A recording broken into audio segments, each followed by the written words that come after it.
There's not much time to let off steam when you're distilling award-winning spirits in rural Virginia.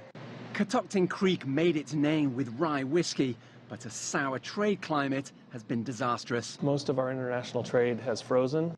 We visited Scott Harris and his wife Becky, Catoctin's chief distiller, 6 months ago as US President Donald Trump hit the European Union with steel tariffs.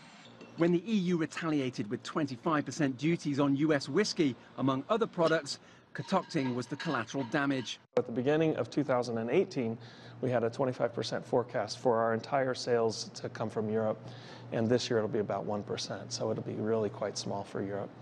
Having invested around $100,000 to gain a foothold in the European market, Scott had to absorb the duties on existing orders. And Trump's tariffs on Chinese imports are also hurting his business. We are buying equipment, some of which has metal and steel in it and coming from China.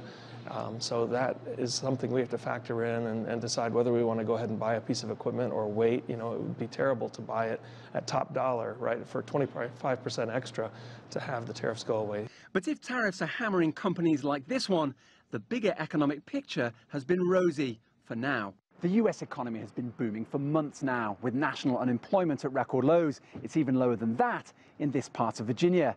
But move away from Main Street and confidence in the economy is starting to look shaky. Wall Street is ending 2018 in the red, the sell-off driven partly by fears of a recession, while tariffs preoccupy investors further afield, including Germany. If there is a deal between China and the United States, the atmosphere will definitely improve. We know that. And if China and the US can end their trade war, it will help entrepreneurs like Scott. But he's still having to change his business strategy. We're focusing all of our effort right now then on the US. That's good news, at least for American consumers looking for a taste of home. Owen Fairclough, CGTN, Purcellville, Virginia.